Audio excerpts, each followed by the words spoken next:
लगता ही नहीं है, नींद आ जाती है। ऐसे माला हाथ में ली, और बहुतों को तो देखो शर्म लगती है माला करने में। कैसे कहेंगे जब अब तक तो ये डिस्को में घूमते थे, हैं? डिस्को का मतलब ये है कि कभी शादी में देखे वहाँ डांस हो रहा है, कभी हॉल में, पिक्चर में हॉल में देखे, कभी कहीं देखे पार्टी सार्टियों में, ठीक है जाना आना। अब वहाँ पर चंदन आ गया, माली झोली लटकाएं और पर भजन करें तो वो बोले कि थोड़ा हमको शर्म लगेगी, शर्म आपकी छूट जाएगी। बोले किसी की शरण ग्रहण कर लो। शरण ग्रहण का मतलब है किसी गुरु से दीक्षित ग्रहण कर लो, दीक्षा ले लो, तो आपकी शर्म वरम सब खत्म हो जाए। इसलिए गुरु हमारा जीवन का करता है, मार्गदर्शन करने वाला है।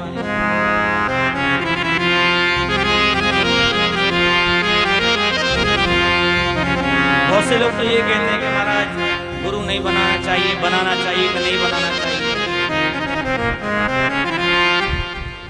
देखो गुरु की कोई शौक नहीं है बनाने का कि गुरु बना लें तो हमारा कोई शौक हो।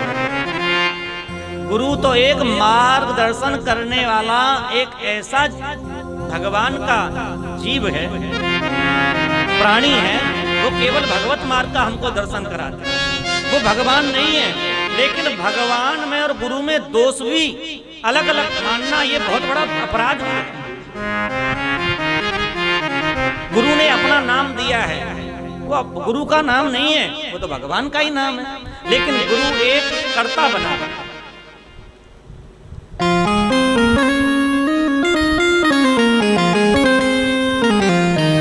भाई जितना हमने जीवन में पढ़ाई किया है, और वो पढ़ाई अपने आप तो नहीं बनी, उसको गुरु ने पढ़ाया था।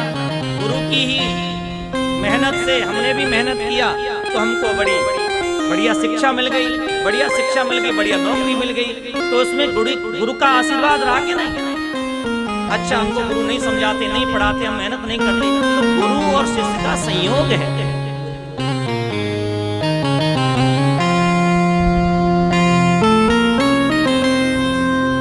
शक्कर जो होती है ना, उसमें गुड़ तो एक ही होता है, मीठा, मधुरता, लेकिन मिठाइयां बहुत बन के तैयार हो जाती हैं उसी शक्कर से। कठोर भी बन जाएंगे, बतासा भी बन जाएगा, बर्फी भी बन जाएगी, सब कुछ शक्कर से बन के तैयार हो जाता है। मधुरता किसी भी मिठाई में डाल दो, लेकिन वो चीज जो मीठापन है वो सब मिठाइयों में एक ही चीज से आई है, वो है शक्कर। कहने का भाव है गुरु केवल एक ही होता है, और वो गुरु रूपी जो दिव्य शक्ति है, वो गुरु के मुखारबिंद से जब गुरु मंत्र देता है और मंत्र के द्वारा उसका जप किया जाता है, तो उस जो दिव्य आत्मा गुरु रूप है, उस दिव्य रूपी आत्मा गुरु का जो मंत्र है, वो ही हमारा कल्याण करने वाला है, वही भगवत कृपा तक हमको पहुंचाने वाला है।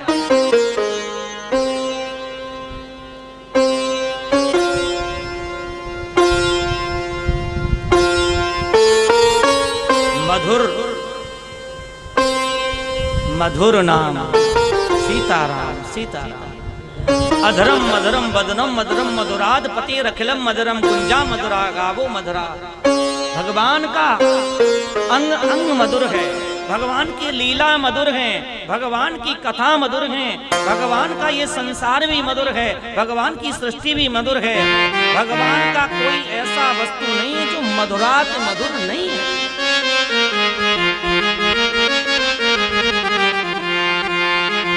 इसलिए भैया इस मधुर कथा को खूब पियो, खूब सुनो।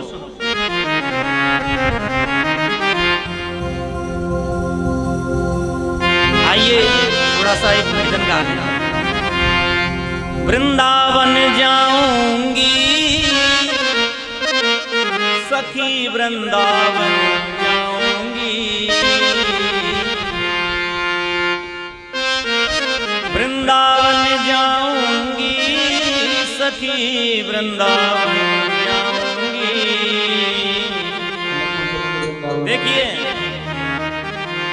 जब भगवान का खूब भजन गाना हो, भजन करना हो, मन को शांत करना हो, भगवान के चरणों में मन लगाना हो, तो अपना मन वृंदावन की ओर खींच लेना चाहिए। और हो सके तो शरीर से भी वहां जाना चाहिए। लेकिन मन चला जाए तो ये भी बहुत बड़ी बात है। तो हम सब मन से वृंदावन चल रहे हैं। वृंदावन जाऊंगी सखी वृंदावन जाऊंगी, ओ मेरे उठे बिनती वृंदावन जाऊंगी।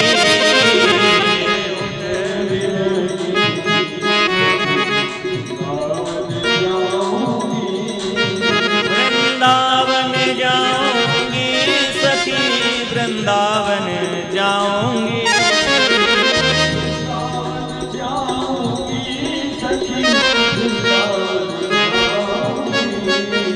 मेरे उठ बिरहती पीर सखी वृंदावन जाऊंगी।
लगे से मैं तो पागल कर डारे।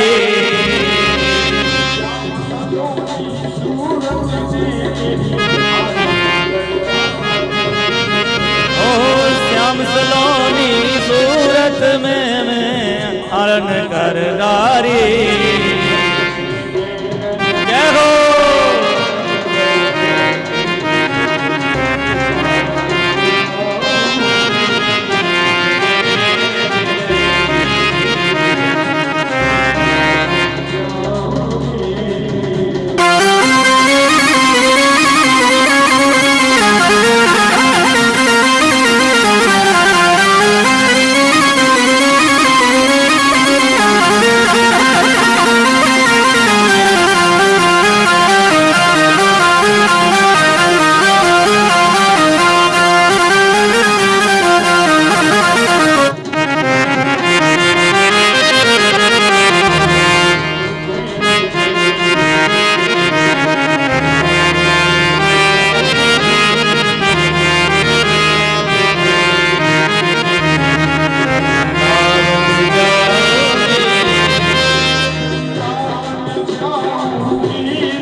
भगवान की श्री वृंदावन बांके बिहारी लाल जय जय श्री राधे। भैया जिसको भगवान की भक्ति जल्दी प्राप्त करनी है उनको कहाँ जाना चाहिए? उन्हें वृंदावन चले जाना चाहिए, क्योंकि वृंदावन में ही भक्ति महारानी का जो कष्ट दूर हुआ, ज्ञान वैराग्य का बुढ़ापा दूर हुआ, तो वो वृंदावन धाम में हुआ। तो भैया घर गृहस्थ के कामों से जब भी समय मिले तो वृंदावन में जाकर के भगवान बांके बिहारी से, यमुना महारानी से प्रार्थना करना कि हे यमुना महारानी हमारे अंदर भक्ति प्रकट हो, भक्ति पैदा हो। और भक्ति जब आएगी तो भगवान जरूर आएगा।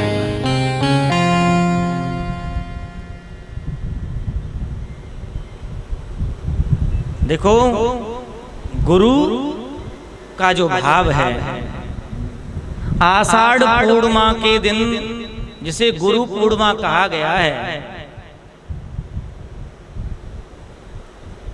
उसको गुरु पूजा होती है। बोलिए भक्त वत्सल भगवान की।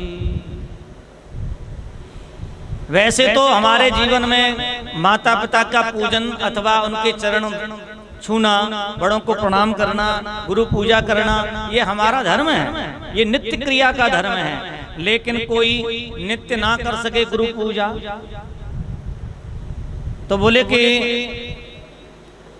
6 महीने में तो गुरु का दर्शन करना चाहिए। बोले 6 महीने में नहीं तो बोले साल भर में तो एक बार जरूर करना चाहिए, और साल भर में वो भी आषाढ़ पूर्णिमा। अब आषाढ़ पूर्णिमा को ही क्यों, इसको गुरु पूर्णिमा का नाम दिया है।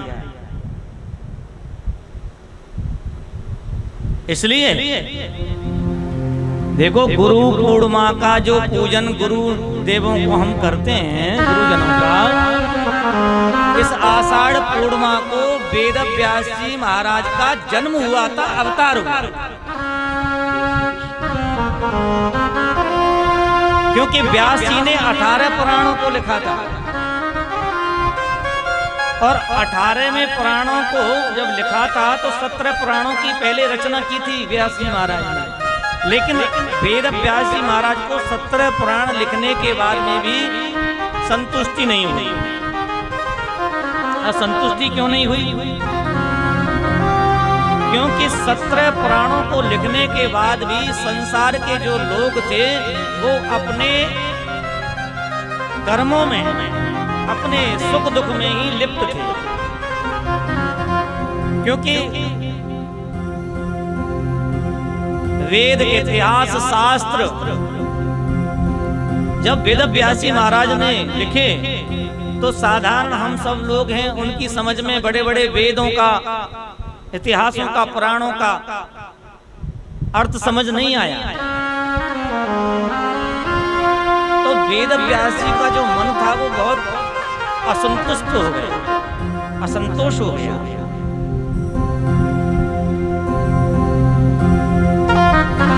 जब असंतुष्ट मन हो गया तो वहां पर नारद जी का आगमन हुआ, और नारद जी ने जब वेद व्यास जी को प्रणाम किया आकर के, और दोनों में आदान प्रदान हुआ बातों का, तो नारद जी ने कहा, व्यास जी महाराज क्या बात है, आपने 17 पुराणों की रचना कर दी, लेकिन फिर भी आपका मन असंतुष्ट है, क्या कारण है? व्यास जी ने कहा कि हे नारद जी, मैंने 17 पुराणों की रचना की, लेकिन उस रचना से, उसे लिखने से कोई फायदा मेरे को नहीं देने, क्योंकि संसार के लोग तो अभी भी वैसे ही हैं जैसे पहले अपने कार्यों में लिप्त थे। क्या करूं, मेरा मन बड़ा दुखी है। तो नारद जी ने कहा, आप चिंता क्यों करते हैं, आप और कोई नया शास्त्र लिखो जिससे जीव जगत का कल्याण हो,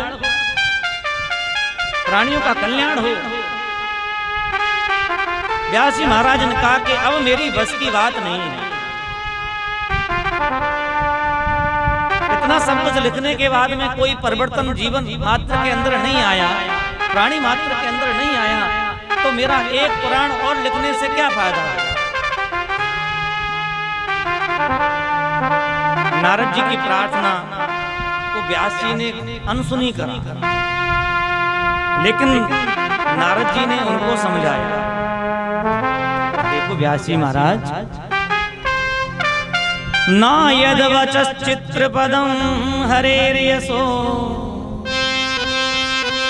जगत पवित्रम प्रगृणीत कहिर्चे तद्वायसं तीर्थमुसन्ति मानसा नायत्र हंसा निर्मन्यते संशया। अरे कोई बहुत बड़ा सरोवर हो और उस सरोवर में जाकर के, सुंदर सरोवर में जाकर के, वहां पर कौवा को वास हो जाए, कौवा वहां रहने लग जाए, तो ये शोभा नहीं देगा। अरे जहाँ सुंदर सरोवर है, जहाँ पर संत महात्मा एकांत में जाकर के अपने को धन्य मान करके भगवान का स्मरण करके भगवान का ध्यान लगाते हैं, उस सरोवर के किनारे अगर कौवा जाकर के अपनी वाणी से वहाँ काम करें तो वो शोभा के पात्र नहीं है, वो दंड के भागी है, वो भगाने के भागी है। अरे उस सरोवर के पास तो हंसों का जोड़ा वहां सुशोभित होगा, वहां हंस रहने चाहिए।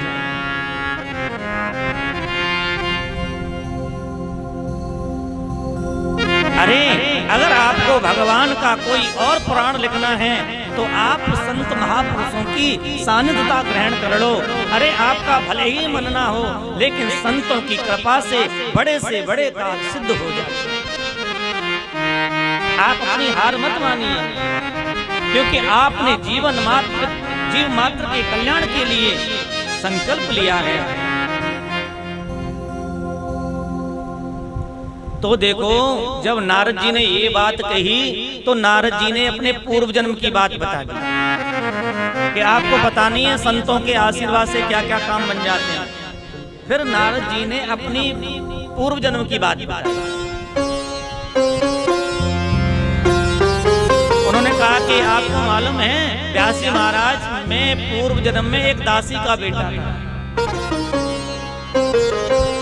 दासी का पुत्र था। मेरे जन्म से पूर्व पहले ही मेरे पिताजी चले गए, मेरी माँ अकेली रह गई। मैं अपनी माँ के गर्भ में था, कोई सहारा मेरी माँ का नहीं था। मेरी माँ केवल भगवत कार्यों में ही अपना समय ज्यादा देती थी। जहाँ भी कथा सत्संग होता वहाँ मेरी माँ चली जाती थी सुनने के लिए, और संतों का जो भी प्रसाद प्राप्त होता वो ग्रहण कर लेती। और क्या बताऊं व्यास जी महाराज, जब मेरा जन्म हुआ तो मेरी माँ मेरे को लेकर के एक संतों के आश्रम में पहुंच गई और वहां निवेदन करने लगी कि हे संत महात्माओं, मैं अभागिन हूँ, मेरा कोई नहीं है, मेरा छोटा ऐसे बालक है, मैं आपके आश्रम में रहना चाहती हूँ और आश्रम में जो भी आप मेरे को सेवा देंगे मैं मन से उसको करूंगी, लेकिन मेरे को कुछ धन की आवश्यकता नहीं है, केवल 2 वक्त का मेरे को प्रसाद आपका मिल जाएगा, बस मैं वही पाना चाहती हूँ, वही मेरे को मिल जाएगा। नारद जी ने कहा कि मेरी वहां आश्रम में रहने लगी और वहीं सेवा करने लगी। मैं थोड़ा बड़ा होने लग गया तो वहां पर आश्रम में चातुर्मास करने के लिए संत महात्माओं का आगमन हुआ। बोलिए संत भगवान की। संतों का आगमन हुआ और 4 महीने तक वो संत महात्मा वहीं पर सत्संग करते, वहीं कथा कहते, कीर्तन गाते, और मेरी मति, मेरा मन, मेरा तन उन्हीं में ही घुल मिल गया। अब तो जो भी संत महात्मा कहते उन्हीं की मैं सेवा में रहता, जो भी कथा सुनाते वो सुनता, वो भी प्रसाद जो भी छोड़ते वो ग्रहण कर लेता। और क्या बताऊं, जब वो जाने लगे तो मैं जोर जोर से फूट फूट कर रोने लगा। अपनी माँ से कहने लगा मैं भी साथ में जाऊंगा। उन संतों ने कहा बेटा आपको हम नहीं ले जा सकते। क्यों? क्योंकि तुम्हारी माता जी अभी आपके पास में जीवित हैं, आप उनकी सेवा करो। और सबसे बड़ा धर्म यही है कि पहले माँ बाप की सेवा करनी चाहिए। माँ बाप की सेवा आपने कर ली तो सब आशीर्वाद आपको मिल जाएंगे, कथा का भी लाभ मिल जाएगा, सब कुछ माँ बाप से प्राप्त हो जाएगा। माँ बाप दुखी हैं और हम परिक्रमा लगाने चले जाएं तो ये कोई बहुत बड़ा हमको लाभ नहीं मिलेगा।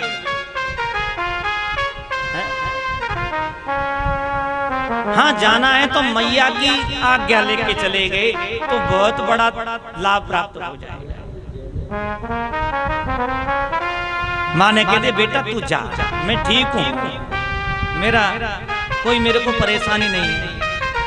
तो माँ की आज्ञा मिल गई, समझ लो कि माँ चाहे कितने भी दुख में है, माँ ने कह दिया तो आपको दोष नहीं लगेगा। लेकिन माँ घर में आपकी दुखी है और आप तीर्थ यात्रा के लिए जाएं तो तीर्थ में जाने का लाभ आपको उतना नहीं मिलेगा जो माँ के चरणों में बैठ के सेवा करने से मिल जाएगा।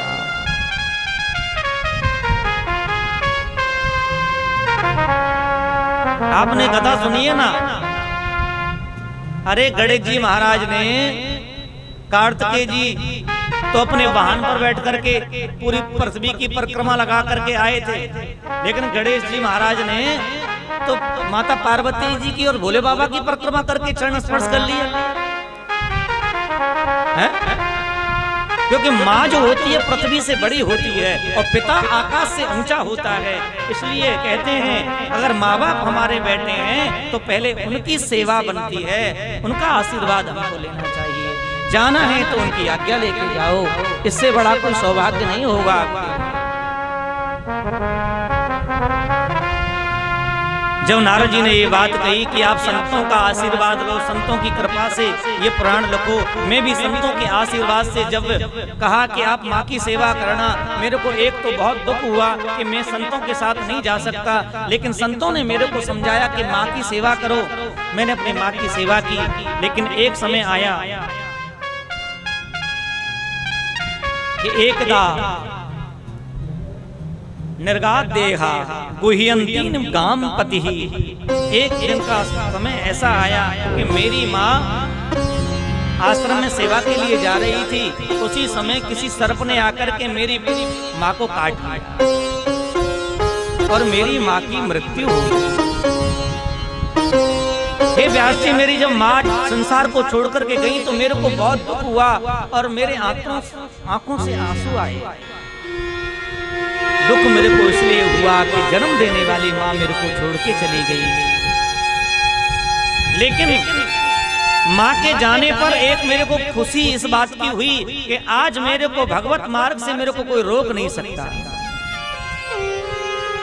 क्योंकि संसार में जो आया है उसको तो जाना पड़ेगा। लेकिन मैंने अपनी माँ का विधिवत जो भी किया कार्य कर्म किया वो शास्त्र अनुसार करके, और मैं भगवान के भजन के लिए एकांत में चला गया। नारद जी ने वर्षों तक भगवान का ध्यान किया, लेकिन भगवान ध्यान में नहीं आते। शेष महेश दिनेश महेश, जिसको निरंतर ध्यान का अभ्यास करते हैं, लेकिन भगवान साधारण तरीके से ध्यान में नहीं आते। लेकिन ताहे अहीरी की छोहरियां छचियावर छाछ पे नाच नचा।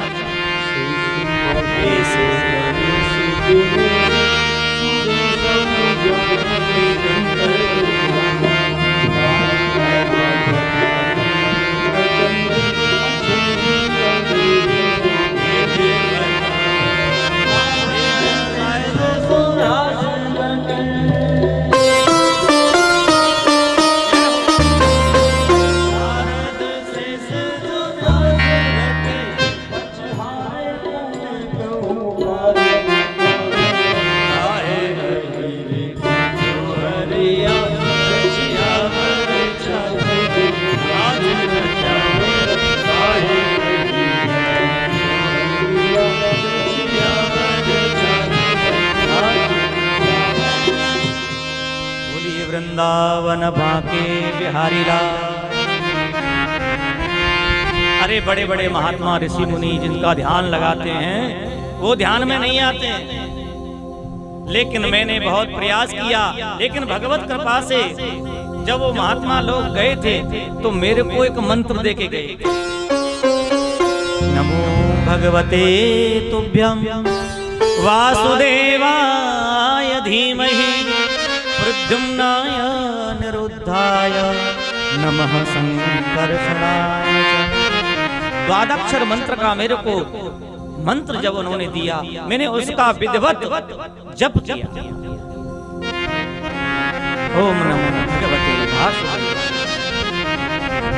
जब मैंने इसका निरंतर जप किया, धीरे धीरे जप के माध्यम से मेरा मन एकांत भाव में चला गया, मेरी इंद्रियां शिथिल हो गईं और केवल मेरा मन वाणी इंद्रियां सब भगवतमय हो गईं।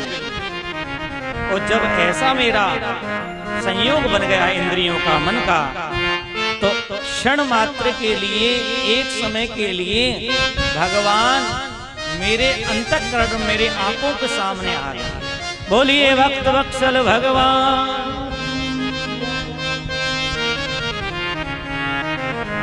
और क्षण मात्र आकर के और मेरी आंखों से मैंने नेत्र खोले तो ओझल हो गए, लेकिन मैंने बहुत तरह के प्रयास किए, लेकिन व्यास जी महाराज फिर मेरे को वो दर्शन प्राप्त नहीं हुआ।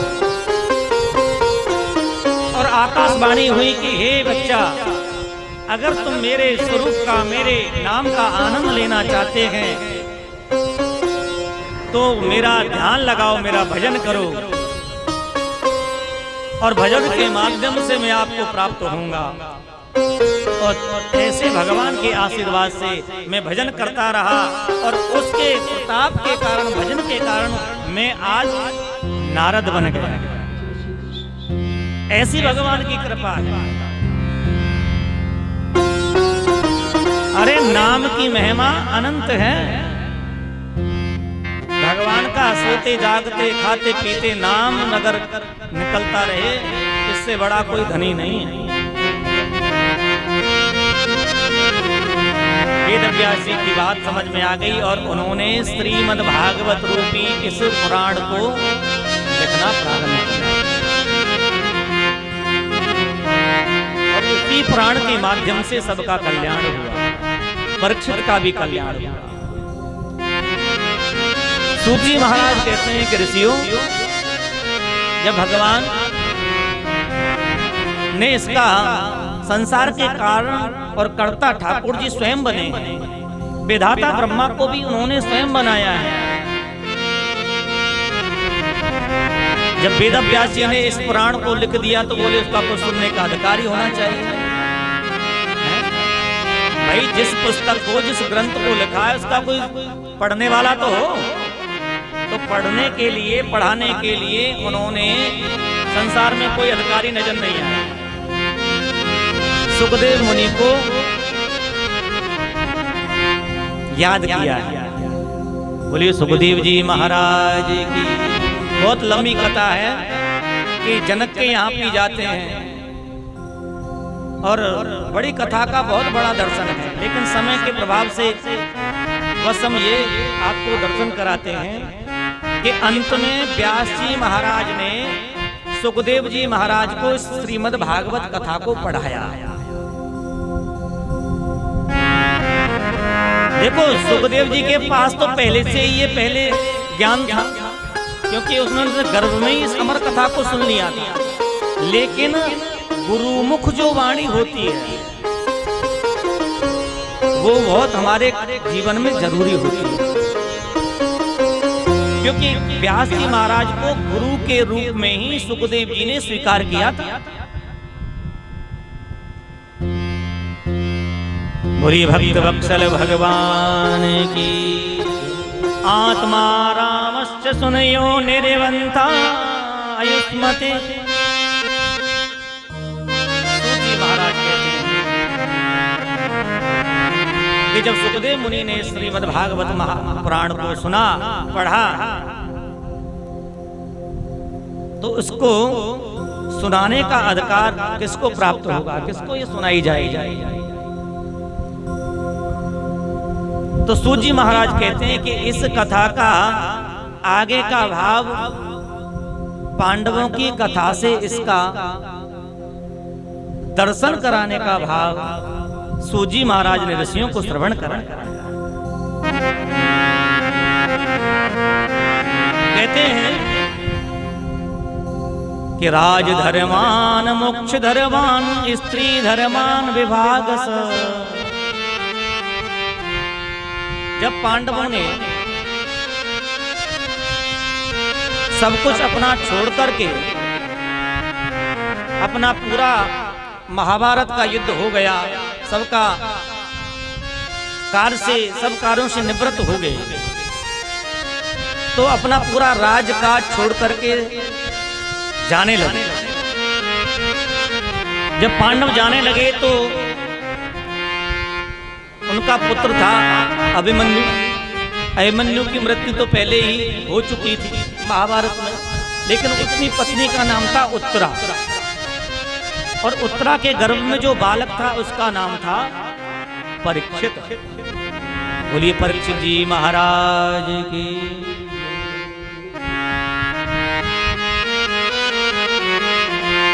आज परीक्षित जी महाराज का जन्म हुआ। जन्म के बाद में परीक्षित जी बड़े हुए। बड़े होने के बाद में जब पांडव लोग जाने लगे तो राजगद्दी का पूरा अस्तित्व परीक्षित को देके जाने लगे। गद्दी पर जब परीक्षित जी महाराज बैठ गए, पांडव लोग अपने भगवत मार्ग के लिए प्रस्थान कर गए।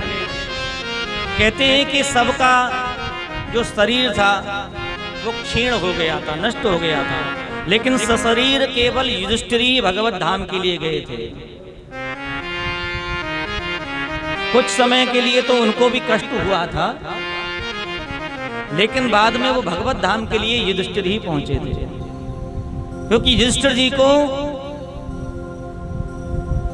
धर्म के रूप में भगवान ने भेजा था। युधिष्ठिर जी महाराज भगवत धाम के लिए प्रस्थान करे। परीक्षित जी महाराज आज अपनी प्रजा का पालन करते हैं और प्रजा को सुखी रखने वाले परीक्षित जी महाराज आज वन में शिकार खेलने के लिए जाते हैं।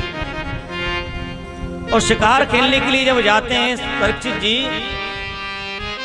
तो आज परीक्षित जी के महाराज के मन में एक विचार आया कि ये महात्मा का यहाँ पर कोई आश्रम है, कोई स्थान है, तो कुछ जल पीने के लिए उनके मन में भाव आया।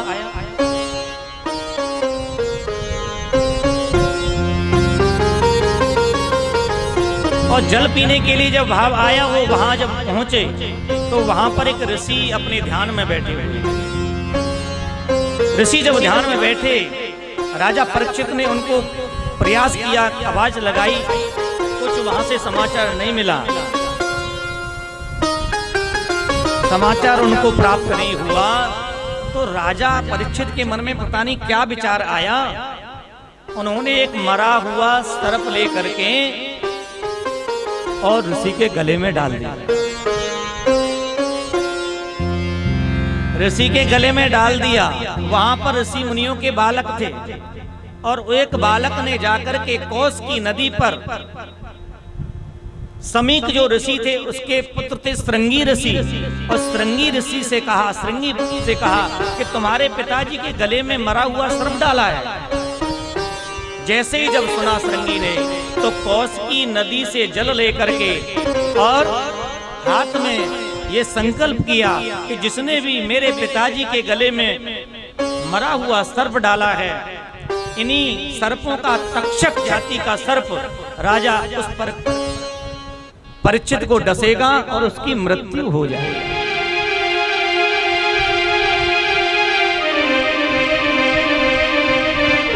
देखो, हम सबको 7 दिन ही में श्राप लगा हुआ है।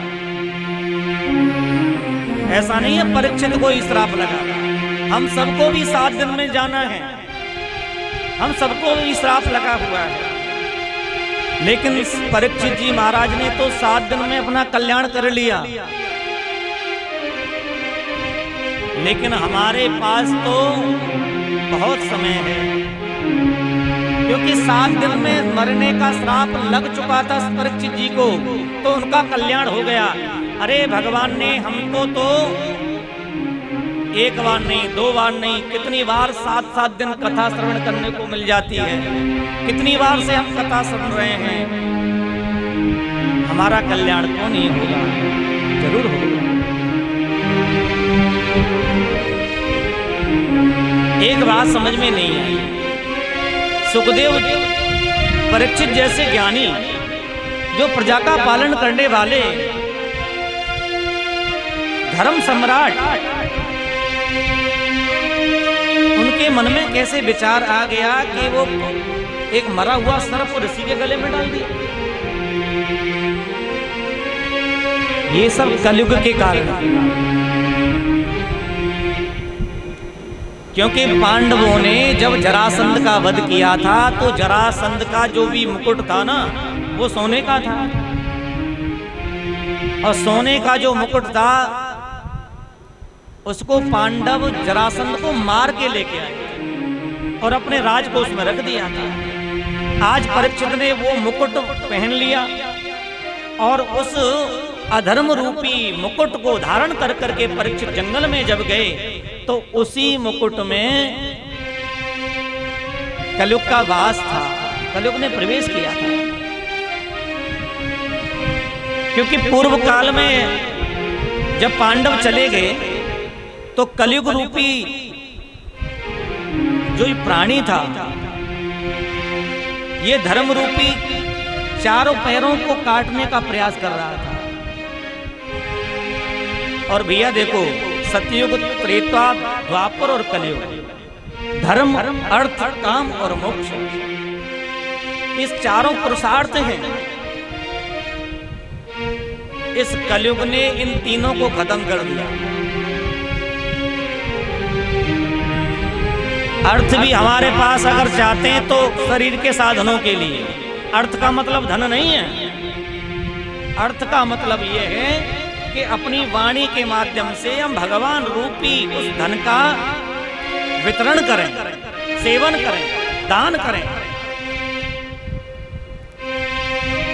लेकिन कलकाल में जब ये चौथा चरण भी ये कलयुग काट रहा था, राजा परीक्षित ने देखा कि हे कलयुग, तू मेरे राज्य में ऐसा नहीं कर सकता, तू यहां से दूर चला जा, मेरे को नजर नहीं आना चाहिए। उस समय परीक्षित महाराज ने कहा था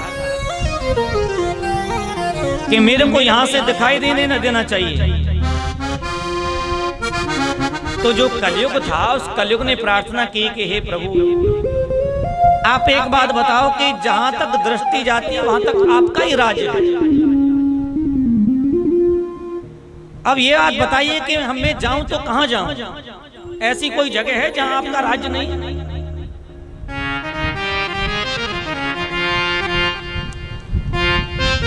बोले कि मेरे को कुछ स्थान दे दीजिए, मैं वहां जाके रह लूंगा, आप बता दीजिए। तो राजा परीक्षित ने कहा, द्यूतम पानम स्त्रिया सूना, 4 जगह कलयुग के लिए दी, जहां पर मद्यपान किया जाता हो, जहां जुआ खेला जाता हो, जहां परस्त्री गमन किया जाता हो, जहां मदरा पान किया जाता हो, ये 4 स्थान दे दिए। चोरी हिंसा की जाती है। तो कलयुग ने कहा, महाराज एक बात बताइए, आपने तो मेरे लिए 4 जगह ऐसी दे दी हैं जो कोई जाना पसंद नहीं करेगा, सब लोग वहां जाना नहीं चाहेगा। एक जगह मेरे को और दे दीजिए। तो राजा परीक्षित के मुंह से निकल गया कि स्वर्ण में भी आपका वास होगा। और सोने का था वो मुकुट जो राजा परीक्षित ने पहन रखा था। और जब सोने के मुकुट में उसको अवसर प्राप्त हो गया कलयुग को, और वो राजा परीक्षित के मुकुट में कलयुग वास कर गया, प्रवेश कर गया।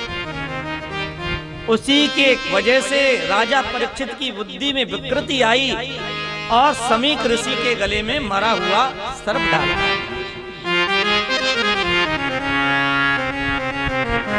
अब देखो भैया, हमारे घर में भी सोना होता है और भगवान कहते हैं कि कलयुग का वास सोने में हो गया। लेकिन गीता में भगवान कहते हैं, धातु नाम अस्मि कांचनम, धातुओं में सोना मैं हूं, धातुओं में सुवर्ण मेरा ही रूप है। एक जगह तो भगवान कहते हैं सोना मेरा रूप है, धातुओं में सोना मैं हूं, और एक जगह कह रहे हैं कि कलयुग का वास है सोने में। ये 2 बात तो नहीं खटाती। तो हमारे शास्त्रों में कहा है, हमारे ऋषि मुनियों ने कहा है, जो जगत में, संसार में किसी को दुख दे करके, बुरा भला बोल करके, चोरी कर करके, ठगी कर करके, जो कमा करके जो सोना बनाया है, उसमें कलयुग का वास होगा। और जो मेहनत मजूरी कर करके, एक एक पैसा जोड़ कर करके जो सोना आपने खरीदा है, उसमें भगवान नारायण का वास होगा। एक महात्मा थे, बोले भक्त वत्सल भगवान की। मेहनत की बात से हमको स्मरण आ गया, एक वृंदावन में महात्मा थे, वो कहीं भंडारा इत्यादि के लिए नहीं जाते। खूब भंडारे चलते हैं तीर्थों में, तो भंडारा खूब होता था, वो कहीं नहीं जाते थे। बड़ा अपना एक जगह बैठ करके राम राम राम जपते थे, अपना भजन करते थे।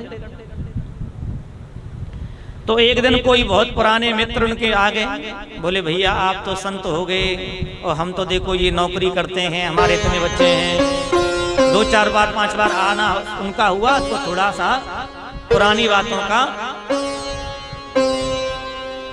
ताजापन हो गया, ताजा हो गई पुरानी बात। एक दिन बोले वो उनके मित्र, भाई देखो आज हमारे यहाँ पर किसी मित्र के यहाँ भंडारा आया, प्रसाद पाने चलो। तो उन्होंने कहा कि देखो आश्रम में भंडारा है, हम कभी कभी जाते नहीं हैं। बोले हमारे कहने से चल पड़ो आज। बोले मन तो नहीं है पर आप कह रहे हैं तो हम चल पड़ेंगे। तो भंडारा खाने के लिए बड़े बड़े महात्माओं की भीड़ होती है, खूब भंडारा, अखंड भंडारा चल रहा है। भंडारे में प्रसाद पाया और प्रसाद पा करके खूब अपने भगवान का नाम लेते लेते अपने स्थान में आ गए। भंडारा चलता ही रहा और आकर के वो भजन के माध्यम से कुछ अपना भजन में ध्यान किया। रात्रि का समय हुआ, अब सो गए। अब सोए तो उनको बड़े बुरे बुरे स्वप्न आए। स्वप्न कैसे आए कि उनको आरती दिखाई दे मरे हुए लोग। बोलिए भक्त वत्सल भगवान की। मरे हुए लोग दिखाई दे, उनकी बड़ी मन की जो बात थी वो समझ में नहीं आई, क्या करूं, क्या मेरे से क्या अपराध बन रहा है कि मैं सोता हूं तो मेरे को अर्थियां दिखाई देती हैं, मरे लोग दिखाई देते हैं। कहीं ऐसा तो नहीं भगवान नाराज हो गए? अरे मैं कल उनके साथ में भंडारा पाने के लिए चला गया, कभी गया तो नहीं था, लेकिन कहीं अपराध तो नहीं बन गया हैं? संत महात्मा बड़े विचार करते हैं। जैसे तैसे रात काटी, सवेरे नहा धो करके अपना भजन में ध्यान में लगे। उनके मित्र फिर आ गए, बोले भैया हम तो आज रात भर परेशान रहे। बोले क्यों? बोले रात भर हमको नींद ही नहीं आई। नींद ऐसी आई कि एक बार आने के बाद में फिर बिल्कुल नहीं लगी और हमको अड़ती ही अड़ती दिखाई दी। मरे हुए लोग जा रहे हैं और भजन में हमारा बिल्कुल मन नहीं लग रहा, हम बड़े दुखी हैं। बोले क्या बात हो गई जी, आप तो भगवान के भजन करते थे, हमको भी अच्छा नहीं लग रहा कि आप दुखी हैं। बोले एक हमसे प्रार्थना है आपसे कि हम वहां जाना चाहते हैं जहां भंडारा खा के आए। बोले चलो। आश्रम में पहुंच के जहां भंडारा हुआ था, आज तो भंडारा नहीं था, लेकिन पता चला कि ये भंडारा किसने कराया था। तो वहां एक गुजराती मारवाड़ी एक मैया आई थी और उस मैया ने वहां भंडारा करवाया था, बहुत अखंड भंडारा। उनके परिवार वाले आए थे, वो मैया भी आई थी। तो उस महात्मा जी को मालूम हुआ कि अमुक माँ ने ये भंडारा यहाँ कराया था। तो प्रार्थना करते करते उस माँ के सामने पहुंचे। माँ, ये मैया सही सही बताना, हम आपसे बहुत विनम्र भाव से पूछ रहे हैं कि आपने जो ये भंडारा किया था, ये धन कहां से आया? मैया ने सोचा कि भाई ये कोई महात्मा साधारण बात तो नहीं कह रहे, कुछ ना कोई ना कोई बात जरूर हुई है, तभी ये पूछ रहे हैं। तो मैया ने भी सही बात कह दी। मैया ने कहा, महात्मन आप बिल्कुल क्रोध मत करना, मेरे से कोई ऐसा अपराध तो मैं नहीं बना, लेकिन आप कुछ जब कहना चाह रहे हैं तो मेरे को लगता है कि कुछ ना कुछ अपराध जरूर बना है।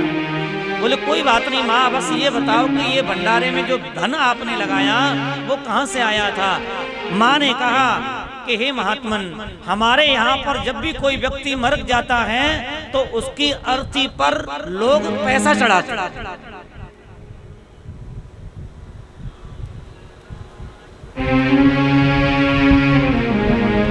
बड़े बड़े पैसे धनाढ्य लोग थे, जो भी हाथ से जेब से निकला सबने खूब देते हैं, बढ़ चढ़ करके देते हैं। उनको मालूम है कि ये पैसा ये घर वाले तो रखेंगे नहीं, ये कहीं धार्मिक स्थान में जाएगा, किसी गौशाला में जाएगा, कहीं ऐसी जगह लगेगा जो ये निकलेगा हमारी जेब से, तो इस जगह जो धन निकलेगा उसका बड़ा दान का महत्व होता है।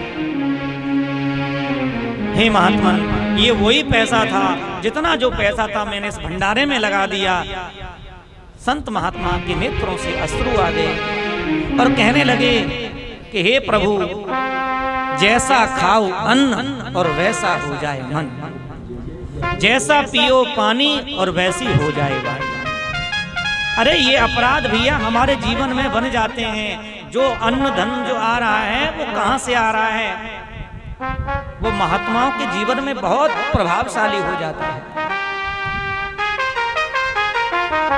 इसलिए भैया शुद्ध अन्न शुद्ध धन उसको ही भगवान स्वीकार करते हैं। और घुमा फिरा करके किसी को दुख दे करके आप सोचें कि भगवान को चढ़ा देंगे तो हमारा काम बन जाएगा। भगवान खुशी खुशी उसको स्वीकार नहीं करते। लेकिन भगवान तो इतने दयालु हैं भैया, आप कैसे भी मन से चाहे भोजन कराएं चाहे चढ़ाएं, भगवान ने तो आपको कभी मना नहीं किया। लेकिन किसी संत महापुरुष के जीवन में कोई बाधा ना आए, किसी के जीवन में कोई दुख पैदा ना हो, जीव मात्र के जीवन में केवल हमारे लिए प्रेम प्रकट हो जाए, उनके लिए प्रेमत्व की भावना जाग जाए, बस सबसे बड़ा सम्मान सबसे बड़ा धर्म यही है।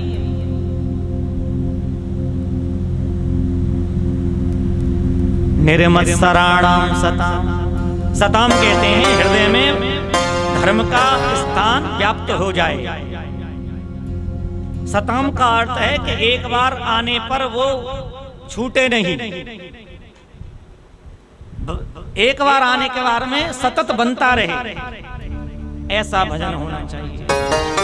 ऐसी कथा के लिए अपनी रुचि होनी चाहिए, ऐसा हमारा मन होना चाहिए।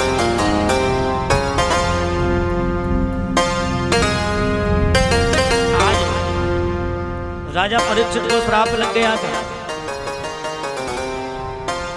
और परीक्षित ने आकर के महल में अपने में मुकुट उतारा तो परीक्षित के आज बुद्धि ने सोचा कि हे भगवान, ये मैंने क्या अपराध कर दिया। जीवन भर मैंने संत महापुरुषों का पूजन किया, सेवा की, आज इन हाथों से मैंने किसी महापुरुष का अपमान किया है, मुझे जीना नहीं। अरे परीक्षित जी महाराज इतने धर्मपरायण थे कि रात्रि के समय में भेष बदल करके गरीबों की जो भूखे हैं उनका भेष बना करके कम्बल ओढ़ करके और उनको भोजन दे के आते। किसी के पास वस्त्र नहीं है वहां वस्त्र दे के आते, किसी के घर में धन की कमी है तो वहां धन की मुद्रा डाल के आते हैं। परीक्षित जी महाराज तो बड़े सेवक थे प्रजा के और ये सब लोग जानते थे, लेकिन ऐसा करने के बाद भी परीक्षित ने ऐसा कर दिया, किसी को विश्वास नहीं होता। गौरमुख नाम के शिष्य को भेजा है और कहा है कि राजा परीक्षित को कह दीजिए कि परीक्षित, जो आपने अपराध किया है उस अपराध का श्राप आपको मिल गया है। आज के 7वें दिन आपकी तक्षक सर्प के द्वारा आपकी मृत्यु हो जाएगी। परीक्षित जी को जब श्राप की बात ऋषि कुमार के द्वारा पता चला तो परीक्षित जी को कोई किसी प्रकार का भय नहीं हुआ और ना कोई डर लगा, ना भय हुआ, ना दुख हुआ।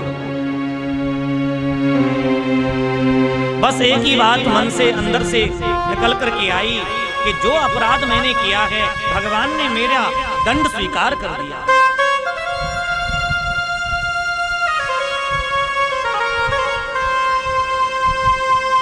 ध्यान रखिए, ये हमारा जो जीवन है, ये संसार जो है, हमको अमुक अमुक स्वभाव वाले प्राणी मिलते रहते हैं। किसी से हमारी तू में हो जाती है। भाई सबके स्वभाव अलग अलग हैं। अगर किसी से हमारा किसी बात को लेकर के अपराध में कैसे भी गलती से उनसे झगड़ा बन जाता है, तो बस आपको अपने स्वभाव से एक ही बात कहनी चाहिए कि भैया हमसे गलती होगी, हमको क्षमा करें और आप अपना ध्यान रखो, कोई बात नहीं। ये सब ठाकुर जी की इच्छा थी और आगे से इन चीजों को हमको ध्यान रखना चाहिए, किसी का कोई नुकसान नहीं हो। अरे जाते जाते किसी से हमारी स्कूटी ही लग जाए, किसी से गाड़ी ही लग जाए, किसी से धक्का लग जाए, किसी पे हम जल फेंक रहे हैं, अचानक कोई सामने ही आ जाए। किसी के स्वभाव का क्या मालूम, वो तो समझेगा ये जानबूझ करके किया, उनकी गलती थी। 50 गलती हम लगाएगा और बात बिगड़ने में कोई ज्यादा समय नहीं लगता, उसी में बात बढ़ जाती है और कितना बड़ा लड़ाई का एक पहाड़ बन जाता है। तो भगवान की कितनी बढ़िया बात कही है। भगवान कहते हैं कि देखो भैया, हमसे अपराध बना या नहीं बना, किसी का अपराध हमारे माथे पड़ जाए, हमारे सर पड़ जाए, तो उसको निवृत्त करने के लिए प्रयास करना चाहिए।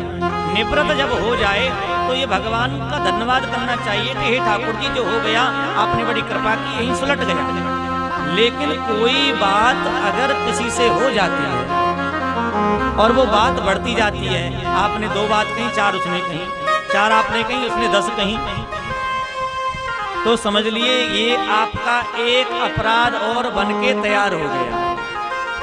क्योंकि जो अपराध हमारा बातों का, गाली का, बुरे वचनों का, वाणी का बन रहा है, ये हमको भोगना ही पड़ेगा। अगर भगवत रक्षकों का जो रसिक जीवन है, वो तो वाणी से किसी को कटु वचन भी नहीं कहना चाहते हैं। वाणी में इतनी मधुरता होनी चाहिए कि इस वाणी से कुछ ऐसा ना निकले जो किसी को दुख पहुंचाया जाए। भजन का मतलब ये नहीं कि सुबह से शाम तक आप भजन कर रहे हैं और दूसरे को गाली दे रहे हैं। नहीं नहीं नहीं नहीं, भजन श्रेष्ठ वही है, पहले हमारे स्वभाव में परिवर्तन आना चाहिए। स्वभाव में मिठास आएगी, स्वभाव में परिवर्तन आएगा, शील, प्रेम, ये सब हमारे अच्छे सद्गुण जब व्याप्त हो जाएंगे तो ही भजन हमारा श्रेष्ठ होगा, भजन की महिमा होगी, भजन हमारे काम आएगा। पहले अपने स्वभाव को बदलो। और भैया स्वभाव किसी का ऐसे ही नहीं बदलता कि बाजार में जाकर के दवाई ले आओ, स्वभाव वाली कहीं मिलती हो तो। तमाम रोगों की औषधि मिल सकती है, लेकिन किसी का स्वभाव बदल जाए तो औषधि नहीं है। और स्वभाव बदलने के लिए तो क्या चाहिए?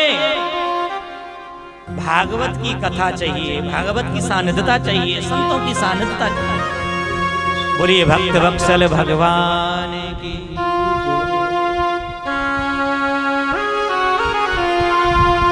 परीक्षित जी महाराज को 7 दिन में मरने का श्राप लग गया और परीक्षित ने आज सोचा है कि अगर मैं राजा से कटु वचन जाकर के कहूंगा तो मेरे कर्म और बिगड़ जाएंगे, इसलिए मैंने जो पाप किया था मैं दंड का भागी हूँ, मेरे को अब दंड मिल जाएगा। यहीं पर मेरा जो पाप था, दंड था, जो कर्म था, वो बराबर हो जाएगा। भाई आपने किसी से अपराध बन गया, आपने क्षमा मांग ली, आपने कुछ नहीं कहा, तो हमारी जो भी गलती सलती हुई थी बराबर हो गई है? तो बात बनी नहीं आगे। अगर बात बढ़ गई तो अपराध इतना लंबा बन जाएगा कि आपके कर्म जो हैं वो आगे भोगने पड़ेंगे। अरे राजीनामा हो जाता ना, कितने बड़े झगड़े हो जाते हैं और अंत में कितनी भी रिपोर्ट हो जाए, पुलिस केस बन जाए, फलानी हो जाए, जब कितने भी प्रयास हो जाए, पैसा खराब हो जाएगा दुनिया भर का, तो अंत में गांव के 2-4 घर के परिवार के रिश्तेदार मिल करके राजीनामा कराएंगे, राजीनामा हो जाएगा। भाई चलो कोई बात नहीं जी, गलती हो गई, इनका भी पैसा बहुत खर्च हो गया, आपका भी हो गया, और ये बैठ करके समझदारी का काम करके बात को खत्म करो।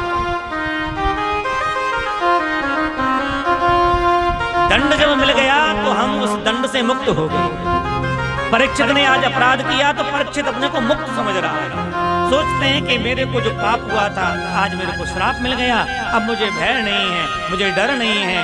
केवल अब मेरे को केवल ये सोचना है कि म्रियमाणस्य सर्वदा, जल्दी मरने वाले व्यक्ति का कल्याण का मार्ग क्या है। बस एक ही प्रश्न परीक्षित के मन में आया।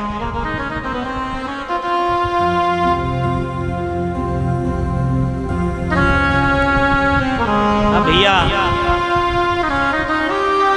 हमारी जिंदगी का क्या भरोसा है, हम भी पता नहीं कब भगवान का बुलावा आ जाए, इसलिए हम सब म्रियमाणस से हैं। हमको भी समय रहते अपना कल्याण का मार्ग ढूंढ लेना चाहिए। यही ज्ञानी पुरुष के लक्षण होते हैं। अब एक बात है कि भाई जो लोग ये मार्ग कथा सुन के, सत्संग सुन के, गुरु की कृपा के द्वारा ये सब जान लेते हैं कि भाई अमुक कथा के माध्यम से हमारा कल्याण होगा, हमको अमुक कथा सुननी चाहिए, भगवान का नाम लेना चाहिए, तो उसका फायदा क्या होगा? बोले जो व्यक्ति मरने का जब समय आता है ना तो वहां यम के दूत आ जाते हैं। बोलिए भक्त वत्सल भगवान की। यम के दूत जब आते हैं तो मरने वाला व्यक्ति जो होता है वो बहुत घबराता है। अरे अंत समय हमको घबराना नहीं पड़े, अंत समय केवल हमारी ऐसी स्थिति बन जाए कि भगवत नाम इस मुख से निकल जाए, हमारी ऐसी आदत बन जाए, हमको मरने का भय नहीं रहे। भय किसको होता है? अरे पापी मनुष्य को, चोर को भय होता है, जो पाप कर्म करता है। अब देखो जो भी पाप किए जाते हैं वो पर्दे के पीछे किए जाते हैं, जो भी 2 नंबर के काम होते हैं वो बहुत छिपके किए जाते हैं, ये किसी को पता नहीं चलना चाहिए। लेकिन भैया भगवान का जो काम होता है, भगवान की जो कथा होती है, धर्म का जो काम होता है, वो डंके की चोट पर हम सबको कह के आवाज लगा लगा के कहते हैं कि भैया आइए, ये भगवान का काम है, अमुक भंडारा है, अमुक सत्संग है, अमुक कीर्तन है। इसके लिए कोई पर्दा नहीं है, ये सबके सामने होता है। इसलिए भगवान कहते हैं हमसे जो पाप बन गए वो पर्दे के पीछे हुए थे। हे ठाकुर जी महाराज, हे गोविंद, अब हमारे जो पुण्य हैं वो सबके सामने हैं, हमारे पापों को पुण्यों से क्षीण कर दीजिए, नाश कर दीजिए।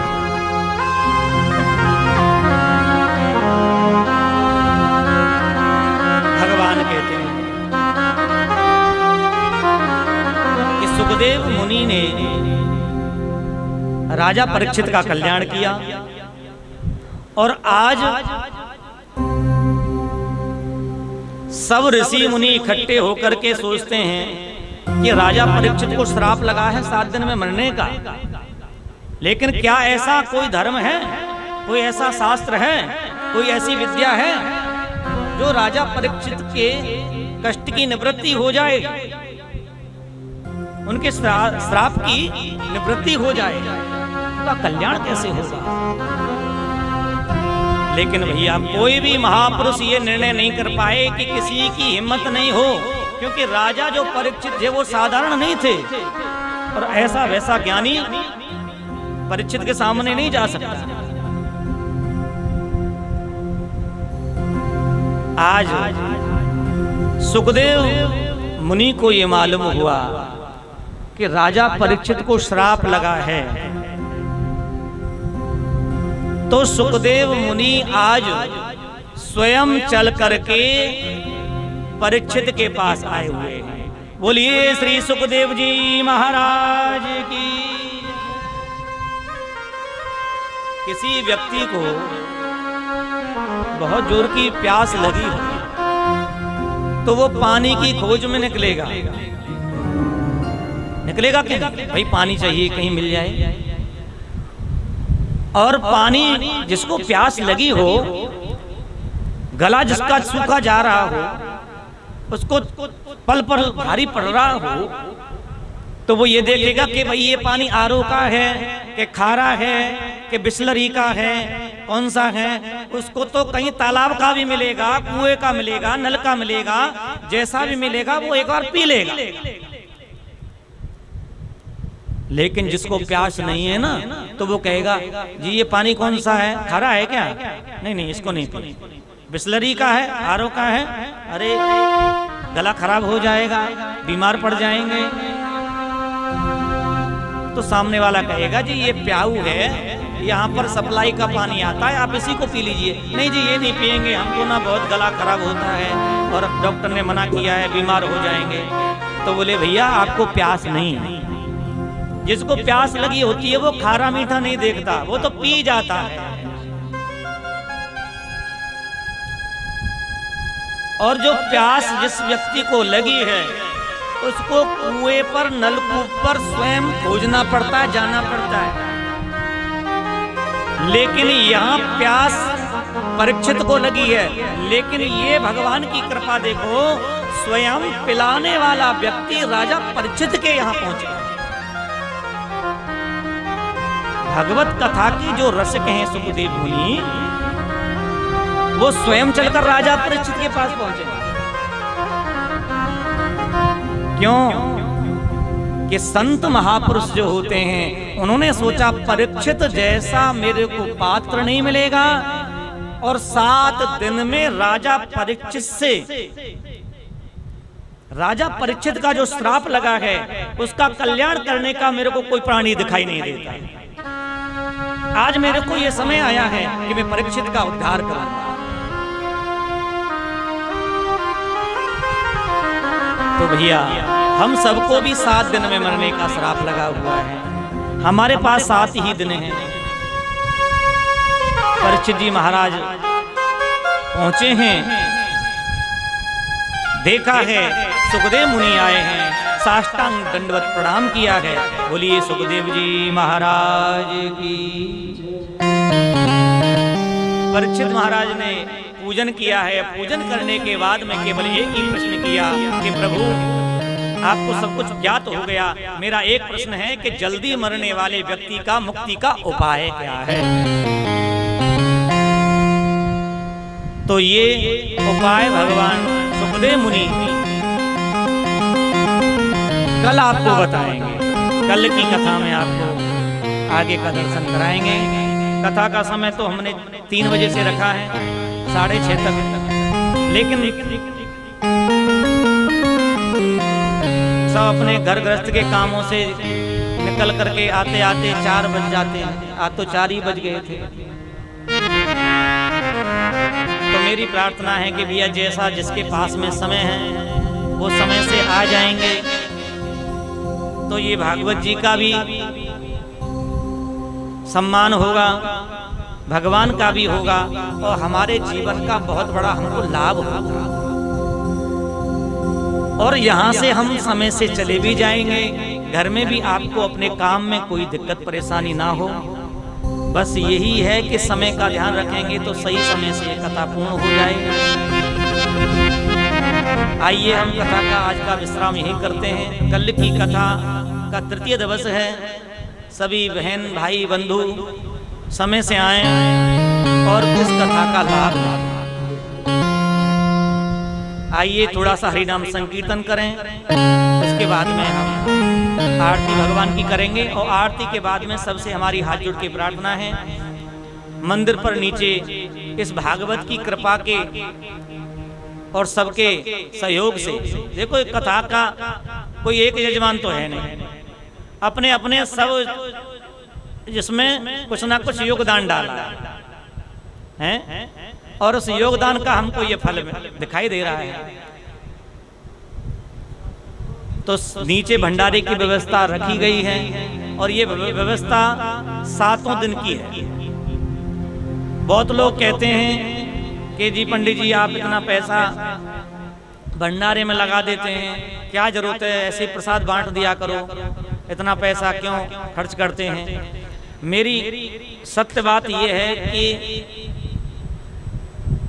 प्रसाद बट जाता है वो भी बहुत अच्छी बात है, लेकिन मैं सोचता हूं कि जहां पर स्वाहा स्वधाहा और आहा है, प्रवर जी महाराज बड़े विद्वान यज्ञाचार्य हैं, उनके यहाँ पर बड़े बड़े महापुरुष जाते हैं, प्रवर जी प्रखर जी देखो, तो उनके यहाँ पर आचार्य लोग कहते हैं, उनकी कहना ये है कि देखो ब्राह्मणों आप केवल करो स्वाहा और फिर सब कुछ भंडारा प्रसादी और दक्षिणा के बाद में फिर आप ब्राह्मण लगेंगे आहा, तो समझ लो कि ब्राह्मणों के द्वारा प्रसन्नता से यजमानों की कार्य की सिद्धि होती है।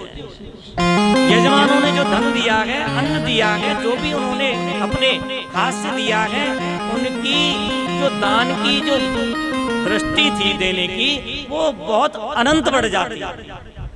कब बढ़ती है? जब ब्राह्मण प्रसन्न हो जाते हैं, ब्राह्मण भोजन करते हैं और उस प्रसादी का भक्त लोग प्रसाद पाकर के जाते हैं, उस कथा का, उस भंडारे का, उस यज्ञ का महत्व बहुत होता है। तो मेरा कहने का भाव ये है, यज्ञ के बाद में, कथा के बाद में प्रसाद बनता है, प्रसादी बनती है, तो ये हमारा सौभाग्य है। मैंने आपने मेरे को पैसे दिए हैं, मैंने सोचा कि भाई पैसे को ज्यादा क्यों लगाऊं, सूखा प्रसाद बांट देंगे। मैंने आपका धन लेकर के केवल वहीं लगा दिया, मेरी कहीं इकट्ठा करने की और उसको बचाने की मन की इच्छा नहीं है। मैं तो जो आ रहा है वो लगना चाहिए, और भंडारा ये नहीं कि थोड़ा चले, खूब चले, खाने वाले आने चाहिए, बस इच्छा यही होती। तो भैया ये सब आपकी व्यवस्था है और भगवान जैसा कराना चाहते हैं वो करा रहे हैं। तो आइए 2 मिनट के लिए हरि नाम संकीर्तन है और फिर आप सब प्रसाद पाके जाएं। जय राधे राधे गोविंद गोविंद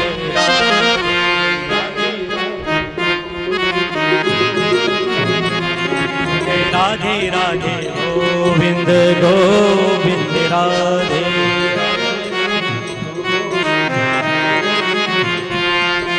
गोविंद राधे गोपाल राधे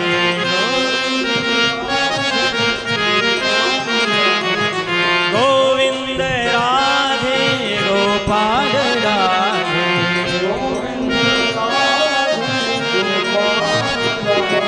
राधे राधे गोविंद गोविंद राधे।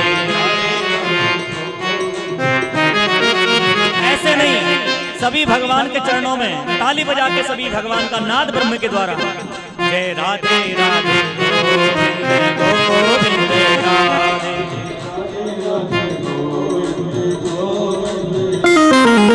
गोविंद राधे गोपाल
राधे गोविंद राधे जय राधे राधे गोविंद गोविंद राधे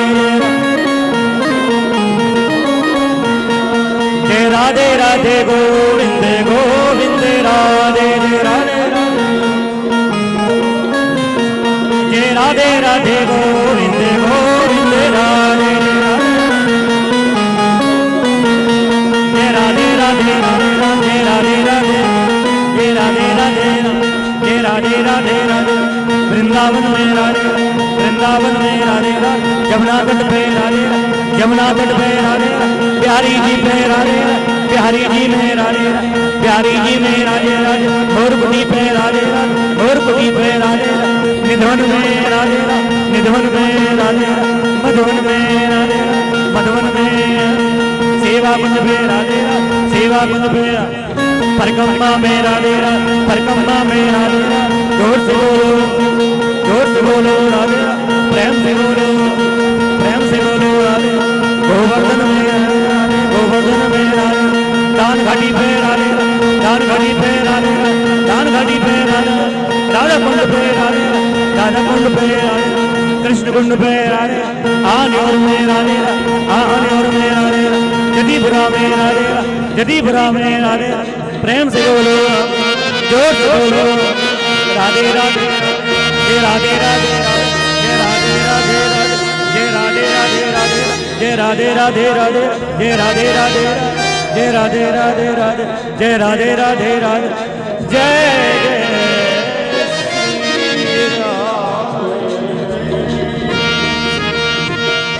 बोलिए भक्त अक्षर भगवान की श्रीमद् भागवत महापुराण की जय जय श्री आइए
ओम राजाधिराजाय प्रसेयसायिने नमो वयं वैश्रवणाय कुर्महे समे कामान् कामकामाय वयं कामीशरो वैश्रवणो ददातु कुबेराय वैश्रवणाय महाराजाय नमः ओम एकदन्ताय विद्महे वक्रतुण्डाय धीमहि तन्नो दन्ती प्रचोदयात् ओम तत्पुरुषाय विद्महे महादेवाय धीमहि तन्नो रुद्रा प्रचोदयात् ओम नन्दनन्दनाय विद्महे यशोदानन्दनाय धीमहि तन्नो विष्णु प्रचोदयात् सेवन्तिका बकुलचम्बकपाटलाब्जये पुण्णावजातिकरवेलरसालपुष्पे बिल्वप्रमाणतुलसी धर्मञ्जलेवी पापूजयां जगदेवी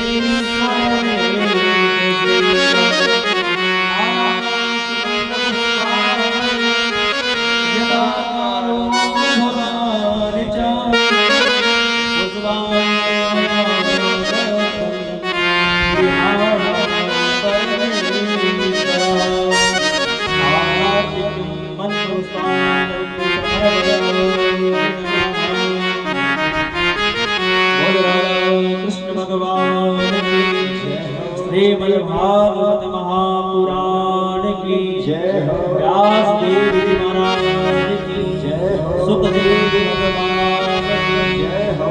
जय वीर बजरंगी हर हर हर महादेव शंभो जय जय जय श्री राधे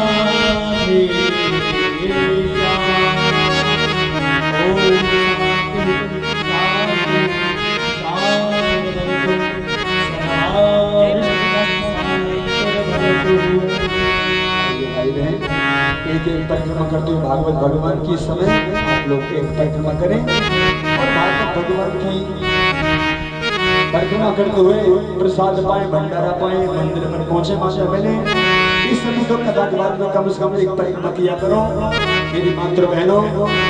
भागवत जी की 108 परिक्रमा होती है जो किसी टाइम आप कथा से पहले कथा के बाद कर सकते हैं। 108 परिक्रमा जो फल करता है उसको गिरिराज महाराज जी की एक परिक्रमा का फल प्राप्त होता है। जो 108 यहाँ पर परिक्रमा करता है भागवत ग्रंथ की उसको कहते हैं गिरिराज जी की एक परिक्रमा का फल प्राप्त होता है। तो आज कथा को 2 दिन हो गए हैं, मात्र 5 दिन शेष हो रहे हैं हमारे बीच में श्रीमद् भागवत कथा। जो भाई बहन इस पुण्य को लेना चाहते हैं वो अवश्य 108 परिक्रमा करें और आइए क्या